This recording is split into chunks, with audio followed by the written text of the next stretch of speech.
কিছুক্ষণ পর সর্বসাধারণের জন্য উন্মুক্ত হচ্ছে জুলাই স্মৃতি জাদুঘর। এই মুহূর্তে জাদুঘরের সামনে আছেন সহকর্মী তানভীর হাসান মেঘ। সরাসরি যাচ্ছে তার কাছে।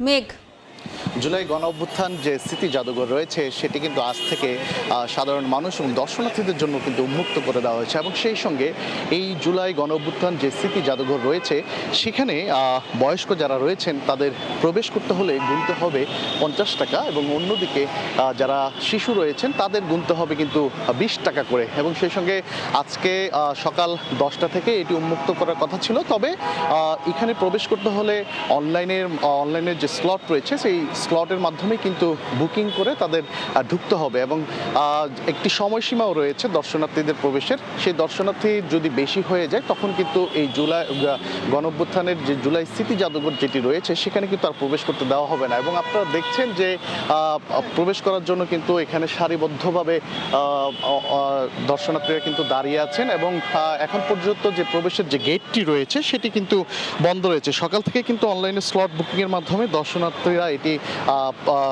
পরিদর্শনের সুযোগ পাবেন বলে আমরা জানতে পেরেছি এবং সেই সঙ্গে আমরা এখানকার বেশ কয়েকজন দর্শনার্থীদের সঙ্গে কথা বলেছি। তারা যেমনটা আমাদেরকে জানিয়েছে এবং তাদের দাবি প্রথম দিকেই যে বয়স্ক যারা রয়েছেন তাদের জন্য যে 50 টাকা করে টিকিট গুনতে হচ্ছে সেটি তাদের একটু বেশি মনে হচ্ছে এবং সেই সঙ্গে এটি যদি একটু কমিয়ে আনা যায় এমনটাই কিন্তু তারা দাবি করেছেন। এবং গণ অভ্যুত্থানের বিভিন্ন স্মৃতি, শহীদদের আত্মত্যাগ এবং দেশের রাজনৈতিক ইতিহাসকে তুলে ধরতে এই জাদুঘরটিতে রাখা হয়েছে নানা স্থাপনা, ভাস্কর্য ও ব্যক্তিগত স্মারকও কিন্তু আমরা দেখতে পেয়েছি।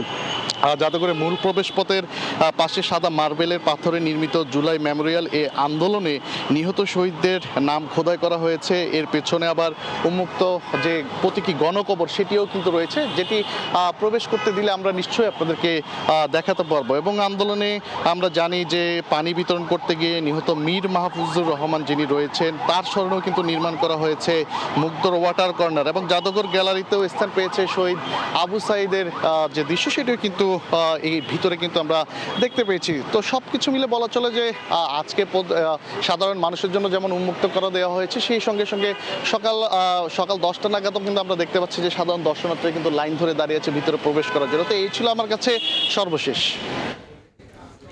সরাসরি যুক্ত ছিলাম জুলাই স্মৃতি জাদুঘর থেকে।